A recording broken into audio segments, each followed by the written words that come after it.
You tap a link and immediately the screen freezes. A small circle spins while the text squishes into a strange column that forces you to scroll sideways just to read a simple headline. That friction exists because of three distinct bottlenecks. Engineers had to manually type every line of code. Servers sitting on the other side of the country had to process the request, and designers built the layout for a wide desktop monitor rather than the device in your hand. This chart tracks the direct cost of those delays. Once you cross the 2-second threshold, abandonment spikes, with 53% of users simply leaving before the page ever appears. Google now enforces this standard through exclusive mobile-first indexing. Their systems evaluate your site based entirely on how it performs on a phone, dropping its search visibility if the mobile experience is slow or clunky. Fixing a single server or shrinking a single image isn't enough to stay relevant. Success in 2026 requires an entirely new data lifecycle, a pipeline that flows seamlessly from the first line of code to the final interaction.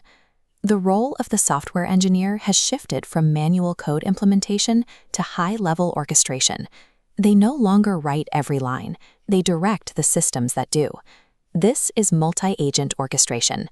A central orchestrator delegates parallel tasks to specialized sub-agents for writing tests, debugging, and documentation, working simultaneously. Because they work in parallel, traditional timelines collapse. Rollouts that once required months of coordination are reduced to hours. This speed solves the creation bottleneck, but it creates a new one.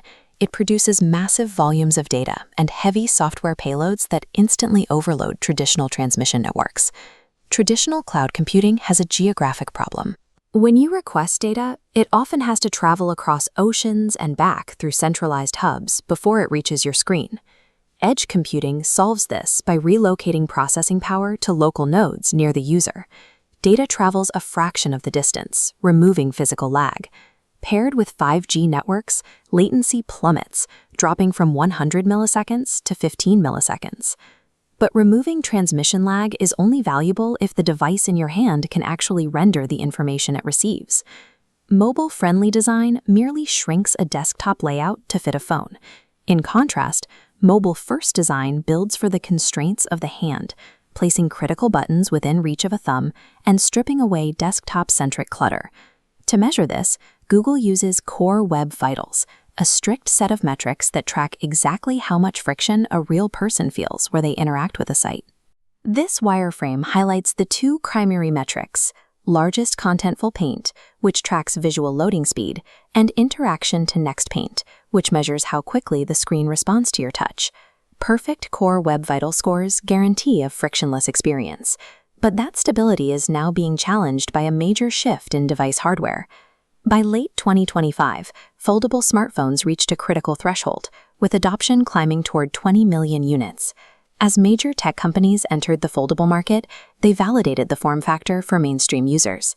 Simple clamshells are giving way to more complex trifold hardware. These devices require interfaces that can shift from a narrow phone screen to a wide tablet workspace in a single motion. This requires software that flows dynamically. Apps must instantly resize their entire structure without breaking or forcing the user to relearn where the buttons are. When the hardware is no longer a fixed boundary, rigid web design becomes obsolete. This is the seamless, instant journey of a data packet in 2026.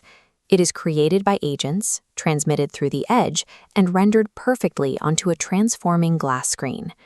The economic gap is widening.